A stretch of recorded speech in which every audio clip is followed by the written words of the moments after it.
मस्त होकर मजे से खाओ, बिल्कुल हम इंसानों की तरह। अरे वाह, आप तो बड़े दिलदार मालूम होते हो। ये कहकर गधे ने खाना शुरू किया और फिर कुछ ही देर में थाली को चट कर दिया।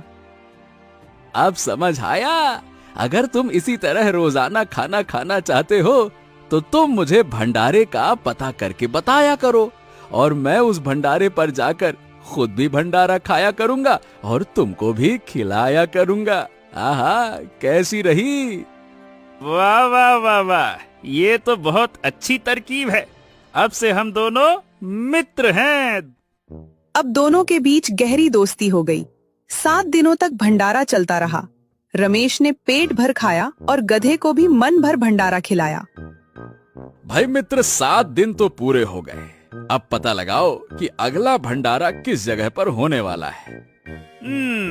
फिकर मत करो उस्ताद, मैं आज रात ही पता लगा लूंगा कि कहाँ खाना मिलने वाला है। गधा रात के समय महेश और जोरावर के घर पहुंचा और खिड़की के पास खड़े होकर इनकी बातें सुनने लगा। कल हम लोगों को ऋषि नगर में भंडारा करना है, उसका इंतजाम ठीक से हो गया है ना? हाँ हाँ, बिल्कुल हो जाएगा जोरावर, तुम उसकी फिक्र मत करो। गधे ने रातों रात ही जाकर ये खबर रमेश को दी। खबर पक्की है ना? आहा, एकदम पक्की खबर है मित्र। लेकिन याद रहे, एक थाली मेरी और एक थाली तुम्हारी। अरे हाँ हाँ हाँ, याद है भाई। अरे पहले भंडारा मिले तो सही। रमेश सुबह होने पर गधे को साथ लिए ऋषिनगर की तरफ चल दिया। ये दोनों भंडारे पर पहुँचे। यहाँ भी महेश और जोरावर भंडारे का खाना बांट रहे थे। अरे वाह वाह वाह वाह वाह, भंडारा तो शुरू भी हो गया। चला जा जा।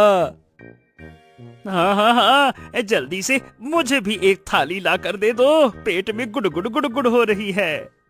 रमेश टेबल पर पहुंचा। ओ भाई साहब, जल्दी से खाना दे दो, कल से भूखा हूँ।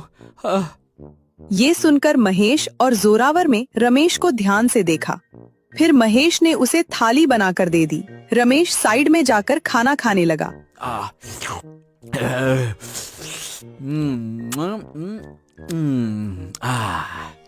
अरे अरे अरे, ये क्या? अरे मित्र, तुम तो अकेले ही भोजन लपालप खा रहे हो। अरे भाई, पहले मैं खा तो लूं, फिर तुझे भी खिला दूंगा। चिंता क्यों कर रहा है? मैंने कौन सा मना किया? बड़ा मजे का खाना है।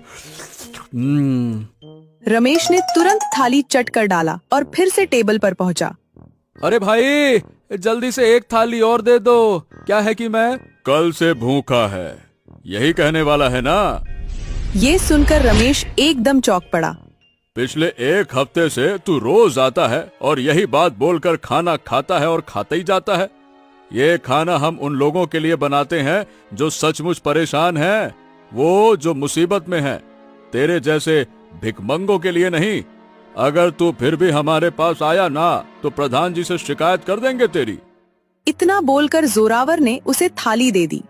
रमेश लटका मुंह लेकर गधे के पास आया और उसके सामने थाली रख दी। चल भैया, अब तो समझो हमारी दोस्ती यहीं तक थी।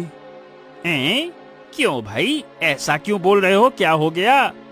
अरे उस आदमी ने मुझे अब पहचान लिया है, अब वो मुझे कोई थाली वाली नहीं देगा। ये सुनकर गधा और रमेश दोनों टेंशन में आ गए। भंडारा खत्म होने पर जोरावर और महेश दोनों वहाँ से निकलने लगे। देखो कैसा वो भिखमंगा वहाँ खड़ा है, बेशरम कहीं का।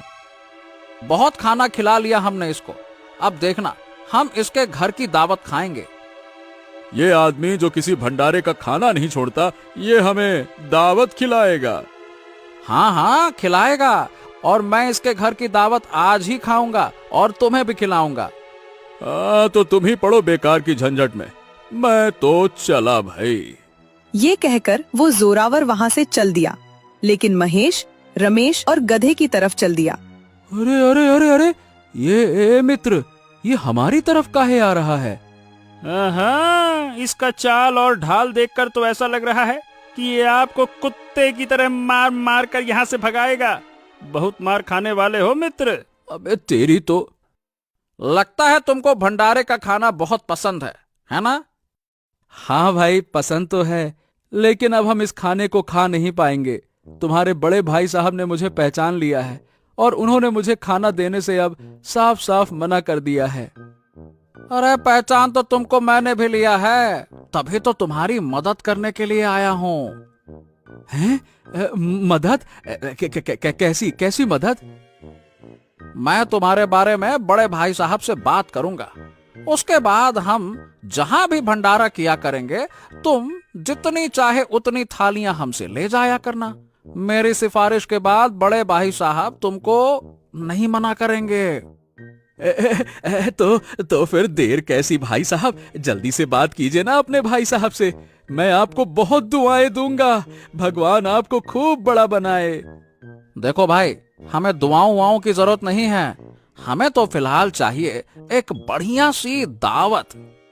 क्या भाई साहब, आप तो रोजाना हजारों लोगों को दावत देते हैं, मतलब भंडारा का खाना खिलाते हैं, आपको दावत की भूख कैसे हो सकती है?